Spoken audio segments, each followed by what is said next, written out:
December 11th, 1941, 2:45 p.m., Reichschancellery, Berlin.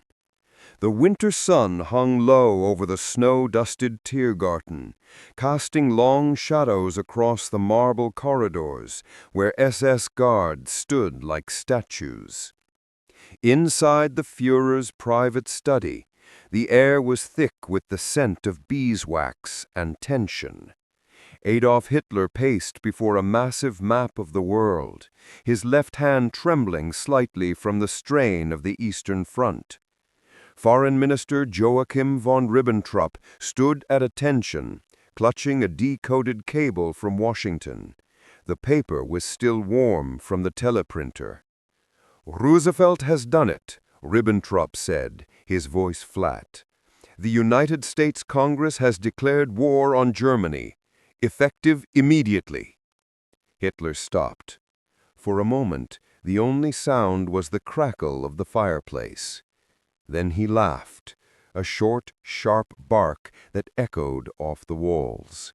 "A declaration of war from a nation of shopkeepers," he said, turning to the map. "A nation that cannot even defend its own fleet." The Reichstag, 3 p.m.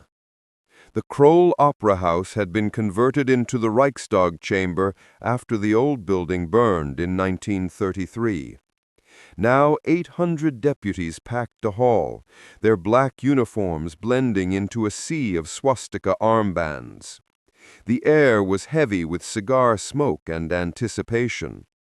Hermann Göring, resplendent in a white Luftwaffe uniform, sat in the president's chair, his multiple chins quivering with barely contained glee. Joseph Goebbels, small and sharp-eyed, scribbled notes in the front row. Field Marshal Wilhelm Keitel and General Alfred Jodl stood at the back, their faces unreadable. At exactly 3 p.m., the doors swung open. Hitler strode in, his boots clicking on the marble.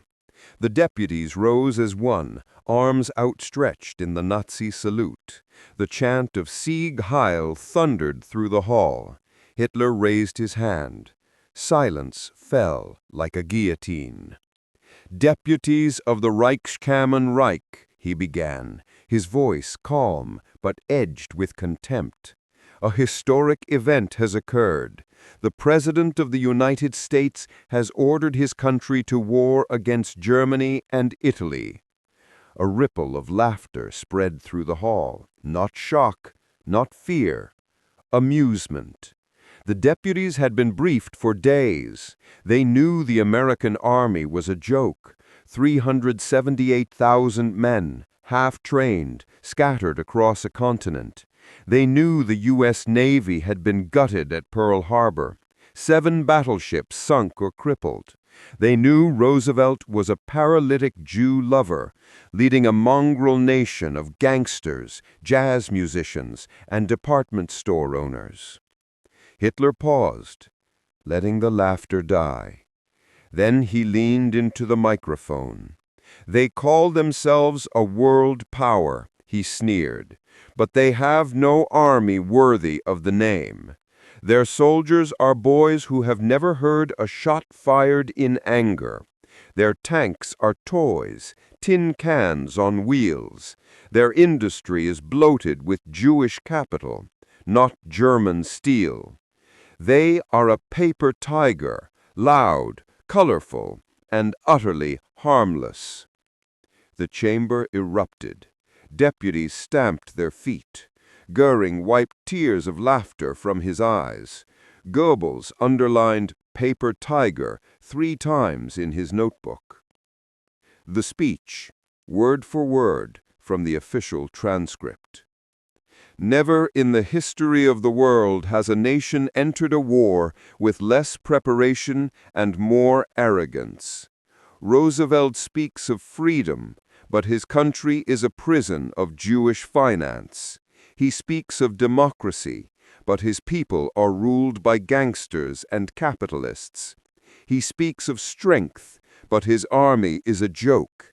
His navy is crippled. His air force is a fleet of flying coffins. The American soldier is soft. He fights for money, not for honor. He fights for Roosevelt, not for his fatherland. He will break at the first blow. He will run at the first shot. He will surrender at the first opportunity. We have faced the British Empire. We have faced the Red Army. We have faced the French. We have crushed them all. The Americans, they are nothing. They are a paper tiger. The deputies roared. The chant of Sieg Heil shook the rafters. Outside, newsreel cameras captured the moment for the Wochenschau. Inside, the laughter was genuine. The Germans believed it. Washington, D.C., 9 a.m., 3 p.m. Berlin time. Across the Atlantic, in the White House Oval Office, President Franklin D. Roosevelt sat in his wheelchair, his face grim. The room was crowded with advisers: Secretary of State Cordell Hull, Secretary of War Henry Stimson, and General George Marshall. The declaration of war against Germany had passed Congress in 33 minutes, against Italy, 23 minutes. The vote was nearly unanimous. Roosevelt looked up at Marshall. "George, what do we have?" Marshall laid a folder on the desk. "We have 378,000 active duty, 1,200 tanks, 1,400 aircraft, 7 battleships sunk or crippled at Pearl Harbor. The fleet is crippled. The army is green. The public is angry but unprepared." Roosevelt nodded. "And the Germans?" "They have 3.8 million men in the field, 5,000 tanks, 4,000 aircraft. They're fighting on 2 fronts, but they're winning." Roosevelt lit a cigarette. "Then we'd better get to work." Detroit, Michigan, December 12, 1941. At the Ford Willow Run plant, 42,000 workers reported for the first wartime shift. The assembly line, once built for B-24 bombers, was now converting to produce 1 bomber an hour.